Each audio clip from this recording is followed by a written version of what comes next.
centro vaccinale della Marca sotto indagine per aver finto di inoculare il vaccino ad amici Novax che volevano il Green Pass. Inchiesta della procura, indagine partita dall'ULSS 2. Quasi l'80% dei veneti è vaccinato, con prenotazione arrivare all'obbligo sarebbe una sconfitta, così il governatore Zaia sul dibattito acceso dalle parole di Draghi. Intanto aperte nuove agende vaccinali fino al 30 settembre. Assindustria Veneto Centro sta con il Premier, obbligo vaccinale sarebbe una grande opportunità da vagliare con le parti sociali, dice il presidente Destro. Doppia protesta anti-Green Pass domenica nella Marca, prima il raduno dal Veneto e dal Friuli a San Vendemiano, poi la manifestazione in centro a Treviso che da Piazza dei Signori si trasferisce in Piazza Borsa. Imprenditori in lutto per la morte di Fabio Biasuzzi, uno dei nomi più noti nel settore estrattivo, con molte attività anche nel turismo, e presidente della Nord-Est Ippodromi, aveva 71 anni ed era malato da tempo. L'ultimo addio a Serena Fasan, la farmacista di 37 anni di Castelfranco, trovata senza vita in casa. Persona retta e lungimirante, ha ricordato il parroco, che aveva in progetto di sposare il compagno Matteo. Scivola in un canale mentre sta sfalciando l'erba sulla sponda. Tragedia stamane a Nervesa della Battaglia, a perdere la vita un 85enne. Alla mostra del cinema di Venezia anche Renato Casaro, lo storico autore trevigiano di locandine e manifesti diventati dei capolavori, è intervenuto nello spazio eventi di Veneto Film Commission.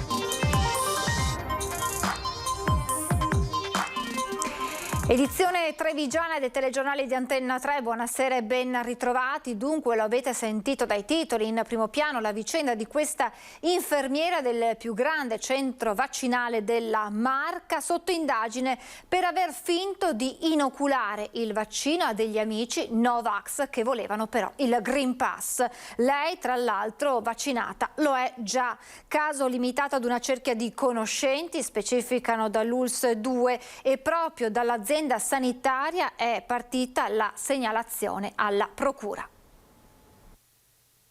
Fingeva di vaccinare amici Novax per far avere loro il Green Pass. Un'infermiera cinquantenne, dipendente dell'ULSS 2 in servizio al centro vaccinale di Villorba, all'ex Maber, è finita nel mirino della procura trevigiana, che ha aperto a suo carico un fascicolo. Gli investigatori della squadra mobile si sono recati ieri a Villorba per sequestrare i bidoncini utilizzati dall'operatrice per smaltire fiale e siringhe, accompagnandola poi in questura per essere interrogata. Il nostro messaggio è in primis che questa segnalazione è stata fatta dall'ULSS, dal Dipartimento di Prevenzione, dal dottor De Rui e dai suoi collaboratori. Ringraziamo la Polizia di Stato che sta facendo da tempo un buon lavoro. Diciamo a tutti i vaccinati che non si preoccupino, quindi non ci sono problemi, e poi siamo in attesa ovviamente della decisione del magistrato. L'indagine va avanti da settimane. All'infermiera vengono contestati i reati di falso ideologico e omissione di atti d'ufficio. Una decina i conoscenti che avrebbero utilizzato questo escamotage, che a loro volta rischiano ora l'accusa di falso ideologico in concorso, a partire dalla donna che stava ottenendo proprio ieri, quando la polizia è intervenuta, il favore del falso vaccino. Resta il fatto che quello della cinquantenne sarebbe stato un comportamento ristretto a una cerchia di amici. Limitato ai conoscenti, quindi certamente non alla gran massa delle persone che sono state vaccinate e che continueranno a vaccinarsi. I cittadini che si sono vaccinati a Villorba, ribadisce il direttore generale Benazzi, possono stare tranquilli. Nel frattempo, in attesa che vengano completati gli accertamenti, la dipendente è stata sospesa dall'incarico. Questa nostra collaboratrice dall'oggi non è in servizio. Con l'inizio della scuola, quando si prevede caleranno le prenotazioni per vaccinarsi, l'ULSS 2 riorganizzerà i Vax Point della provincia, tenendosi pronta alla somministrazione dell'eventuale terza dose. Vaccinazioni anti-Covid a sprombattuto fino alla riapertura delle scuole, poi nell'ULSS 2 scatterà la riorganizzazione dei centri vaccinali, un nuovo assetto per essere pronti alla somministrazione della terza dose non appena sarà autorizzata. Le riorganizzazioni in particolare riguardano il distretto di Asolo, in cui dal giorno 10 andiamo a chiudere la sede, ultimo giorno di vaccinazione a Vitor, il Riese, ultimo giorno di vaccinazione il 16, e apriamo invece la sede dell'asilo a Vedelago, presso la struttura adiacente all'RSA, presso il nostro distretto sanitario, apriamo una nuova sede vaccinale. Fino al fine settembre gli orari sono sempre 8:20, dal 1° di ottobre saranno 8:20 dal lunedì al venerdì, quindi chiudiamo il fine settimana. Stessi orari a Godega dal 1° ottobre, il centro resterà a riferimento per il distretto di Pieve di Soligo, mentre su Treviso chiuderà in via definitiva dal 21 settembre il Vax Point di Ponte di Piave. In compenso rimarranno operativi Villorba e Monastiere, sarà aperto dal 22 settembre tutti i mercoledì un altro punto vaccini al centro servizi per anziani di Roncadelle e di Ormelle. Abbiamo fatto una proiezione di quelle che potranno essere le terze dosi e praticamente fino a gennaio avremo non più di 2000 dosi al giorno da somministrare, quindi le sedi e gli orari sono congrui con l'attività vaccinale che andremo a mettere in campo. In vista del ritorno a scuola fioccano le prenotazioni dei ragazzi che procederanno a una media di circa 1500 al giorno, a cui si sommeranno gli accessi liberi. Ma aumentano anche i ricoveri e l'ULSS ha di fatto disposto la riapertura dei reparti Covid in modo da avere complessivamente a disposizione un centinaio di posti letto. La notizia più importante è che adesso attiviamo 4 posti letto di terapia intensiva nell'ospedale di Vittorio Veneto. Aumentiamo anche i posti letto in area medica e doteremo anche alcuni di questi posti letto di area medica di ulteriori postazioni per un'elevata intensità di cura. C'è una previsione di fatto di aumento di questi ricoveri? Certo, e purtroppo ci sono dei focolai in corso, i ricoveri stanno aumentando e comunque questa attività è anche a scopo preventivo, insomma non vogliamo trovarci impreparati se dovessero aumentare in modo determinante i ricoveri. E delle previsioni del centro di prevenzione della Regione Veneto, ricoveri in terapia intensiva e contagi destinati ad aumentare da qui alle prossime 3 settimane. RConti a 0,90, incidenza di 92,9 casi ogni 100.000 abitanti, occupazione delle terapie intensive al 5%, al 3% per l'area non critica. Questa è la situazione di un Veneto in piena zona bianca che al momento non corre il rischio di un passaggio di fascia, ma la curva dell'infezione in Veneto non rallenta e quindi è necessario mantenere alta l'attenzione, il monito del presidente Zaia. Tocca al dottor Mongillo del Dipartimento Prevenzione disegnare quello che potrebbe essere lo scenario in termini di contagi e terapie intensive da qui alle prossime 3 settimane. Previsione che, precisa Mongillo, ha un margine d'errore che nei precedenti modelli è sempre stato al di sotto di quella che era considerata la soglia accettabile del 10%. Per quanto riguarda le stime per le terapie intensive, si è preso come dato di partenza quello dei posti letto occupati 48 ore fa. 48 ore fa avevamo 53 posti in terapia intensiva, la proiezione a 3 settimane è di arrivare con un piccolo aumento a 60 posti occupati di terapia intensiva. È una variazione stimata di circa 7 posti occupati, se volete anche in percentuale circa l'11% in più di quello che abbiamo oggi. Per le previsioni sui contagi, il dato di partenza è quello di 4 giorni fa per evitare possibili ritardi diagnostici o di registrazione e quindi avere basi solide di analisi.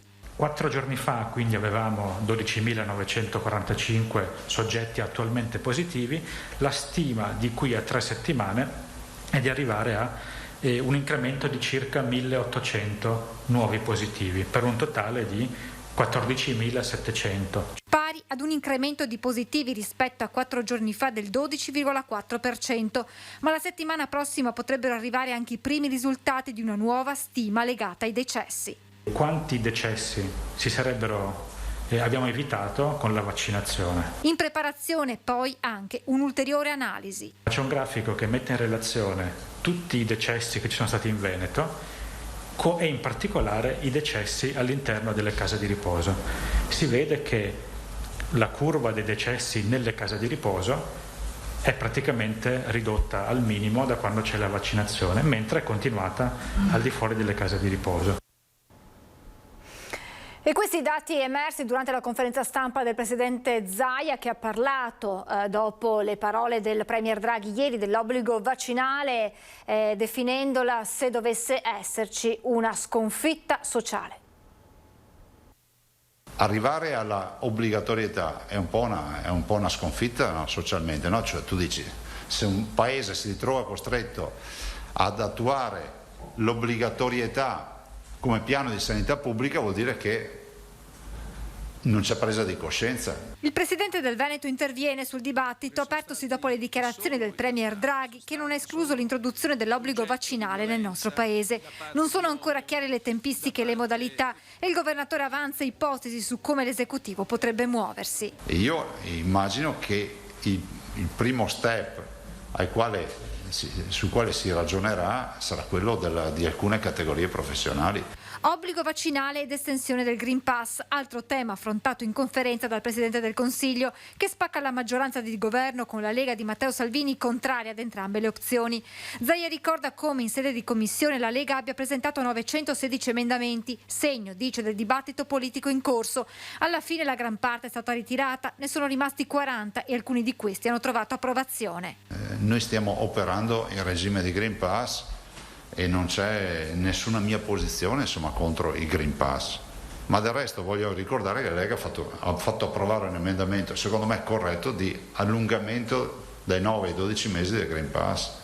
Carroccio che poi chiede l'introduzione della gratuità dei tamponi, che dopo una prima fase in Veneto è stata tolta. Zaia ricostruisce le tappe che hanno portato a questa decisione. Noi, dice, siamo quelli che hanno fatto tanti tamponi gratuiti in un periodo in cui nessuno veniva a farli, ma per monitorare la circolazione del virus. Non voglio che qualcuno venda l'iniziativa del Veneto collegata o scollegata dal Green Pass. È una roba per i cavoli suoi, che aveva un motivo che era quello dello screening sociale. Li abbiamo sospesi nel momento in cui il Green Pass ci ha fatto schizzare verso l'alto l'accesso ai tamponi. Non eravamo in grado di sostenerlo. C'è poi una questione, continua il Presidente del Veneto, che riguarda quei cittadini che comunque non possono vaccinarsi e che se vogliono andare al ristorante devono fare il tampone. Questo ad esempio è un'area grigia che ha diritto a una risposta. E a proposito di vaccini, la campagna di immunizzazione prosegue. Crescono le prenotazioni, superata quota 5.000 al giorno, con il 78,9% dei veneti che è già immunizzato, almeno con una dose, o ha prenotato la propria seduta. Dal Veneto poi un appello al governo perché si decida in tempi rapidissimi se sarà necessaria una terza dose per anziani e categorie fragili, perché questo ridisegnerebbe il calendario vaccinale. Che se parte la terza dose, tutti gli altri vanno in coda poi. L'invito a chi abbia deciso di vaccinarsi dunque è di farlo quanto prima. Oggi annuncio anche che abbiamo aperto le agende vaccinali fino al 30 di settembre. E l'orientamento del governo di introdurre l'obbligo vaccinale trova favorevole gli industriali, diviso ma non troppo il fronte politico locale. Non solo il Partito Democratico ma anche la Lega riconoscono l'importanza delle vaccinazioni.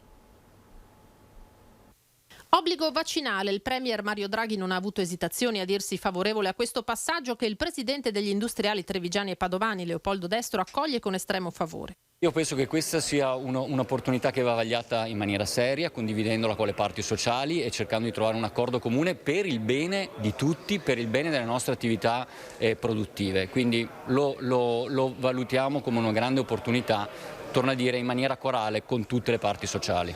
Più variegate le posizioni sul fronte politico, anche se le differenze sono più marcate a livello nazionale che locale. Il capogruppo del PD trevigiano, Stefano Pelloni, reputa necessario arrivare a una copertura vaccinale il più estesa possibile, anche a costo di imporla. Penso che gli italiani si aspettino questa misura. Bisognerà procedere passo a passo, convincendo tutti gli incerti che il vaccino è sicuro, che il vaccino è l'unica soluzione per uscire quanto prima da questa pandemia e che il vaccino è la soluzione anche per quelle categorie economiche che sono state tanto colpite nei mesi scorsi. Quindi vacciniamoci tutti e se sarà necessario procediamo anche con l'obbligo vaccinale. Meno netta la posizione della Lega. Il leader nazionale Matteo Salvini è contrario all'obbligo di vaccinazione. Sul territorio però si predica maggiore cautela, anche se questo provvedimento viene visto come l'ultima spiaggia. Un'efficacia il vaccino ce l'ha e dobbiamo cercare di proteggerci da questo virus anche per consentire poi alle attività di lavorare, di andare avanti e di uscire da questa pandemia. Io mi appello fondamentalmente alla responsabilità di ogni singolo individuo di capire che abbiamo una responsabilità nostra individuale ma abbiamo anche una responsabilità verso la collettività. L'invito che faccio è un invito alla responsabilità di ognuno di noi, che non deve essere una responsabilità solo singola ma deve essere anche una responsabilità e un rispetto verso tutta la collettività e che tutti quanti assieme con la responsabilità di ognuno riusciamo a venire fuori da questo problema. Doppia protesta anti-Green Pass domenica nella Marca. Il consueto raduno del sabato pomeriggio in Piazza dei Signori slitterà a domenica trasferendosi in Piazza Borsa. L'avviso è stato presentato alla Questura in mattinata, se ne è parlato anche nel tavolo provinciale sulla sicurezza in prefettura, ma non si ravvisano criticità. Il Comune ha concesso la piazza dopo l'invito esplicito di esercenti e commercianti a non utilizzare la più centrale e frequentata Piazza dei Signori, ma sotto l'occhio delle forze dell'ordine ci sarà anche il raduno annunciato per le 16:30 a San Vendemiano, dove dovrebbero arrivare manifestanti sia dal Veneto che dal Friuli Venezia Giulia. Approvata la proroga per l'assunzione da parte delle RSA di infermieri provenienti dai paesi extra Unione Europea.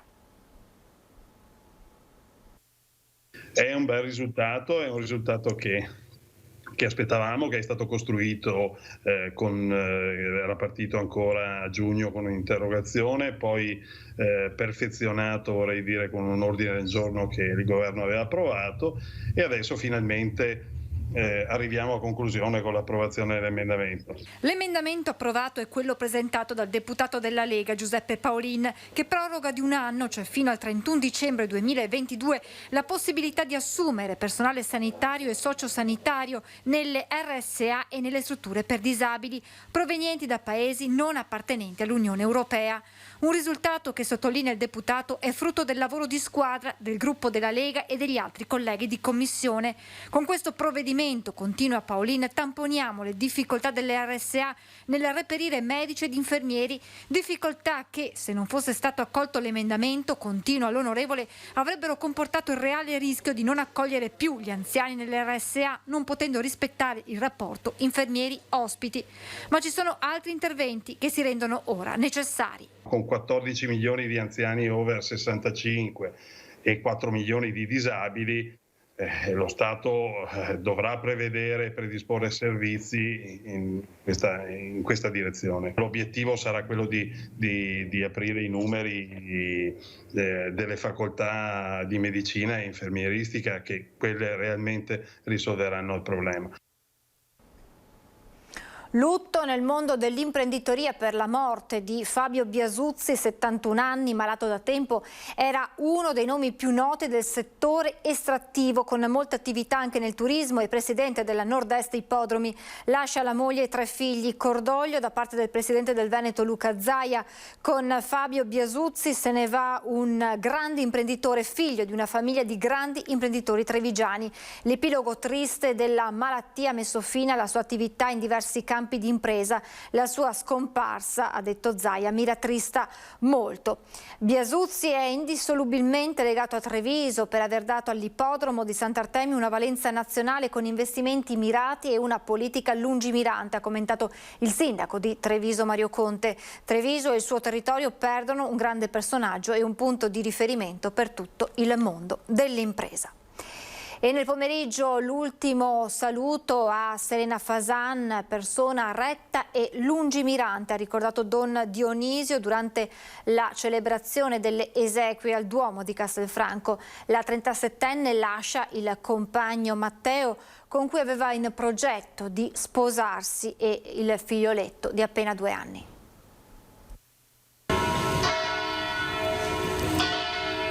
Non amava parlare di sé e non parlava male del prossimo. Era intelligente, sapeva consigliare con discrezione e sincerità di cuore.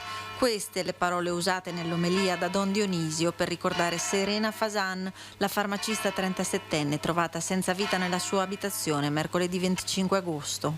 Fino a qualche giorno fa stava dietro il banco della farmacia della Coop.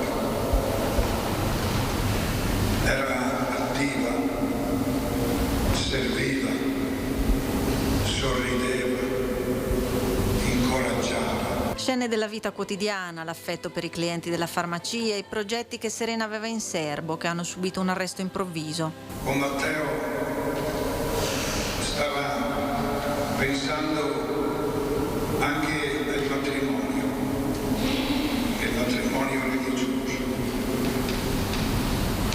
Nel suo cuore Serena era retta, lungimirante. Parole che risuonano al Duomo di Castelfranco gremito, come la verità che ha fatto luce sul dramma che ha toccato doppiamente la famiglia, portando via anche lo zio di Serena, il 55enne che si tolse la vita la notte del ritrovamento del corpo di lei, i cui funerali si svolgeranno lunedì a Salvarosa. Deceduta per cause naturali. Sono bastati a dissipare in poche ore una nube oscura e minacciosa che sembrava incombere sulla famiglia di Serena e anche sulla nostra città. Poi la commozione del papà di Serena, proiettato nell'aiuto a Matteo per la crescita e il futuro del piccolo di 2 anni, la parte viva di lei che è rimasta tra noi.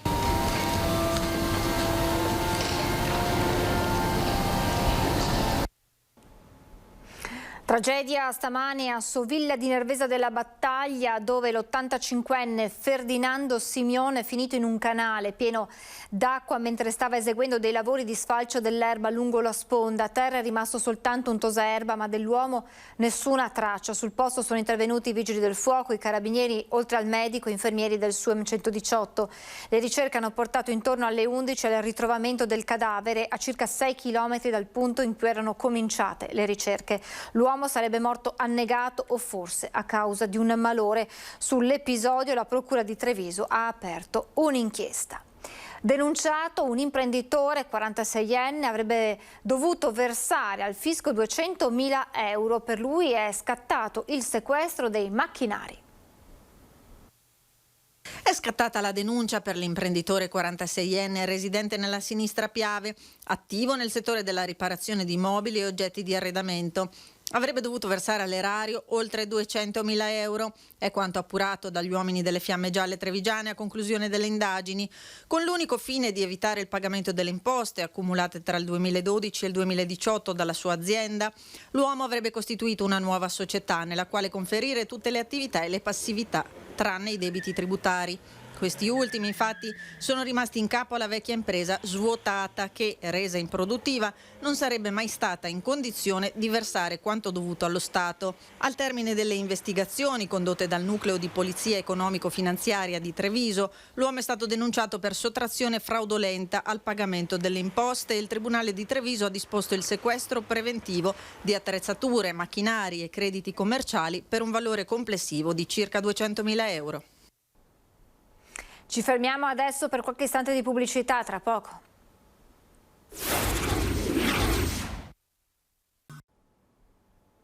Rieccoci in diretta con la politica e la corsa verso le amministrative di ottobre. Camilla Girasole, candidata per la Civica, Villorba Lab per le comunali. La sua priorità è il potenziamento dei servizi alla persona. È la seconda maternità ad averle innescato la volontà di candidarsi a sindaco di Villorba. Camilla Girasole della Civica Villorba Lab, che risiede a Fontana e lavora per una onlus internazionale, racconta il momento magico in cui ha vissuto la città con i suoi parchi, le sue fontane, le sue frazioni, capendone nel quotidiano le potenzialità e le difficoltà da mamma e lavoratrice. Di qui l'impegno in prima persona con il proposito di rendere la città a misura di bambini, con asili e dopo scuola, a misura di anziani, dalla creazione di occasioni di socialità alle cure a domicilio, potenziando i servizi alla persona. Il grande pianeta dei servizi alla persona deve essere, secondo me, riorganizzato in modo da garantire copertura tutto l'anno e rispondenza alle esigenze delle famiglie lavoratrici. Ma non solo, tra le priorità la tutela dell'ambiente, la digitalizzazione del comune, la mobilità sostenibile e la valorizzazione del territorio. Ci sono ville venete, parchi, le fontane bianche, fiumi, però non c'è un pensiero strategico che porti queste risorse a diventare valore economico, valore di investimento, creazione di opportunità di lavoro, attrazione del turismo. La lista civica indipendente si compone di profili giovani e di competenze diverse, spiega. Abbiamo un pediatra, un medico di base, abbiamo 2 laureati in scienze ambientali, di cui una con un dottorato e una competenza molto elevata, abbiamo 2 commercialisti. Io mi occupo di relazioni istituzionali e di progettazione su fondi comunitari da più di 10 anni. Siamo dei profili, secondo me, anche molto contemporanei. E adesso andiamo a Venezia, alla mostra del cinema, dove oggi è arrivato anche l'illustratore trevigiano Renato Casaro, intervenuto nello spazio eventi della regione Veneto Film Commission in occasione del premio Vincenzoni. Ora passeggiando non incontro più quelle persone che incontravamo 20 anni fa, sono cambiati tutti i personaggi, quando venivi nel periodo d'oro del cinema, ma anche di un certo pubblico, anche di persone che lavorano nel cinema. Io non riconosco più nessuno. Passeggiando per il Lido è inevitabile per Renato Casaro non sentire la mancanza di tutti quei grandi attori e registi che nel corso degli anni hanno contribuito a rendere unica la mostra del cinema di Venezia. Lui, trevigiano classe 1935, li ha conosciuti quasi tutti, attraversando da protagonista la storia del cinema della seconda metà del Novecento. I suoi manifesti di film hanno fatto il giro del mondo. Partendo da Treviso ha conquistato prima l'Italia, poi l'Europa, fino agli Stati Uniti d'America. Ma com'è che l'hanno scoperta gli americani? Per Dino De Laurentiis. L'incontro con Dino De Laurentiis è stato che lui era molto legato al cinema americano, anzi poi si è trasferito, sappiamo, negli Stati Uniti. Quali sono i lavori a cui è più affezionato? Sono molti, diciamo, però i più essenziali direi Nikita, Te nel deserto, L'ultimo imperatore, ecco, Dune per esempio, che vorrei tanto. E poi parliamo dei film italiani, Umberto Sordi, Tognazzi. Casaro è al Lido per il premio intitolato allo sceneggiatore trevigiano Luciano Vincenzoni, in gara 92 soggetti cinematografici e 16 partiture musicali. Io faccio la locandina è già il terzo anno che faccio la locandina dei Vincenzoni. Ci tengo molto perché un po' è cinema, anche la locandina deve essere cinema, legata, quindi mi si addice proprio questo matrimonio fra Vincenzoni, che era uno scrittore, uno sceneggiatore, e io come illustratore. E adesso con il generale Iannicelli, il nostro meteorologo, vediamo che tempo ci aspetta nei prossimi giorni. Le nostre zone sono ancora protette da una configurazione positiva, da un promontorio la cui origine è l'entroterra africana, e da lì impedisce ai sistemi perturbati, sono ben visibili dalla carta del tempo. Ecco gli ammassi nuvolosi collegati a una depressione sull'Atlantico che si indirizzano verso est e tendono a interessare la nostra penisola. Si fermano proprio sulla parte tirrenica e lì danno effetti forti. Nostre zone verranno garantite con un tipo di tempo stabile proprio grazie a questa configurazione. Quindi è presto detto, grazie al promontorio, all'alta pressione, avremo un fine settimana all'insegna del tempo stabile, con cielo in prevalenza sereno. Questi attacchi naturalmente poi da ovest potranno provocare nel corso di domenica pomeriggio, domenica sera, degli annuvolamenti maggiori, ma le probabilità di pioggia, anche se isolate, sono molto basse. Quindi un inizio di autunno, perché ricordo che dal 1° settembre meteorologicamente è iniziato l'autunno, tutto sommato positivo, e proseguirà con una continuazione dell'estate, ma con caratteristiche molto più piacevoli. Intanto fine settimana i valori di temperatura sono tra i 16, 17 gradi, 18 gradi, le minime, le massime 25 e 26 gradi. La prossima settimana stesse minime, però le massime si portano intorno a 27, 28, pure qualcosa in più. Quindi è veramente un clima, un tipo di tempo piacevole. I venti si mantengono dai quadranti occidentali con qualche rinforzo, l'alta Adriatica è previsto è tendente al poco mosso. È tutto. Apriamo adesso la pagina con le notizie da Belluno e provincia.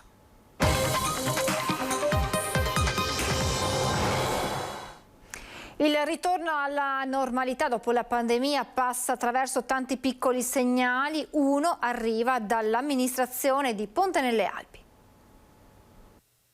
Formazione e informazione. Uno sportello energetico voluto dalla pubblica amministrazione di Ponte nelle Alpi sin dal suo insediamento. Ma dopo alcuni mesi di incontri negli uffici della Proloco, il Covid ha costretto a svolgere il servizio via web. Un servizio rivolto non solo ai pontalpini ma a tutti gli abitanti della provincia di Belluno. Un sportello dedicato all'energia rinnovabile, è uno sportello già aperto alla popolazione di Ponte nelle Alpi e ovviamente anche tutti i cittadini dei comuni limitrofi, incentrato sul discorso del risparmio energetico sia a livello individuale sia anche a livello di tutte quelle operazioni che servono per migliorare la qualità sia della vita e anche la qualità del nostro patrimonio edilizio. Ora il servizio è tornato in presenza e sin qui sono già un centinaio i cittadini che ne hanno fatto uso per parlare e saperne di più su risparmio energetico, fotovoltaico, auto elettriche e da quando il governo lo ha lanciato del 110%. A livello di sportello sicuramente il 110% è stato un momento decisivo, nel senso che è un'occasione importantissima per i cittadini che possono migliorare le proprie abitazioni e anche per far sì che le abitazioni diventassero meno energivore, visto che il 110% viene erogato soltanto quando si riesce a superare 2 categorie di energia, vale a dire si migliora di 2 categorie di energia alle proprie abitazioni. In bicicletta per passione, in amicizia e senza competizione. Questo è lo spirito del Tour de France che partirà da Pedavena e arriverà a Feltre.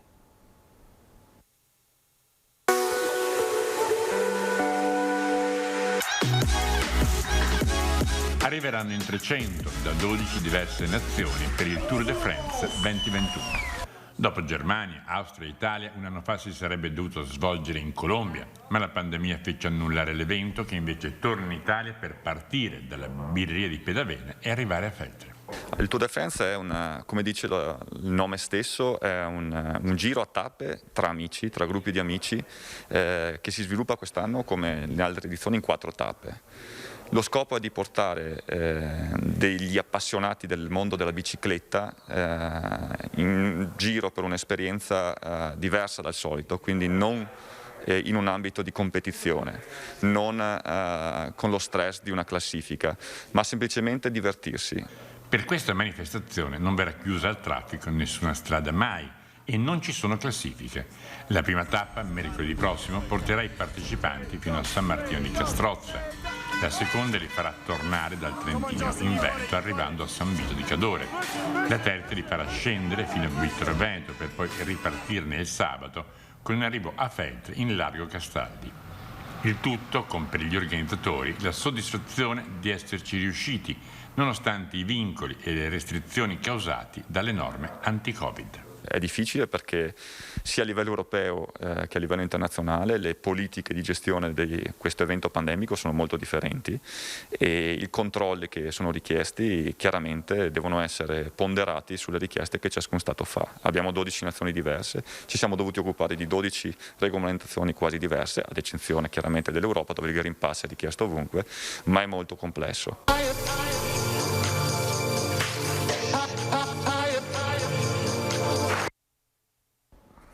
Prima di salutarci vi ricordo un appuntamento con la nostra programmazione perché da lunedì 6 settembre ritorna Ring, la politica alle corde, la trasmissione di attualità di prima serata di Antenna 3 condotta dal vice direttore di Media Nord-Est Ferdinando Avarino. Ogni lunedì sera dalle 21:15 i protagonisti della politica e dell'attualità torneranno a confrontarsi in vista delle urne, ma non solo, tante le sfide che attendono il Veneto dalla gestione sanitaria della pandemia all'estensione del Green Pass. Antenna 3 sarà come sempre in prima linea per raccontare e approfondire i tanti volti di un Veneto che sta ripartendo ma deve fare i conti con le incognite dei prossimi mesi. Appuntamento dunque da lunedì 6 settembre a partire dalle 21:15 su Antenna 3 con Ring. È davvero tutto, vi lascio alle previsioni meteo, grazie per averci seguito e buona serata.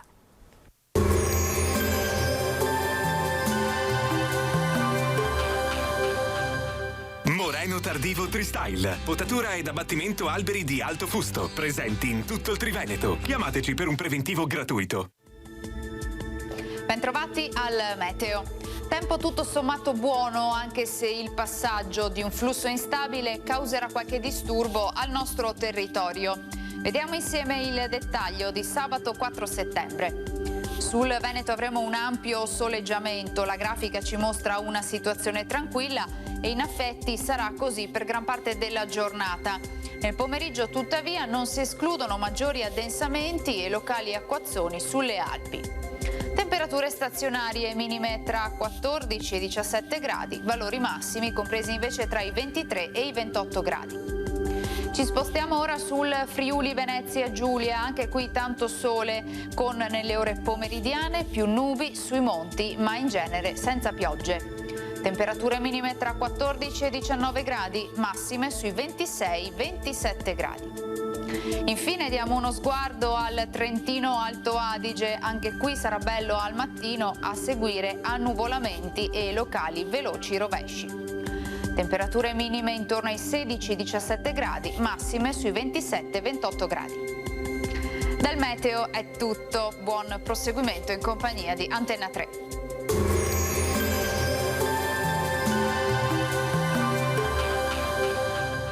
Moreno Tardivo Tristyle. Potatura ed abbattimento alberi di alto fusto. Presenti in tutto il Triveneto. Chiamateci per un preventivo gratuito.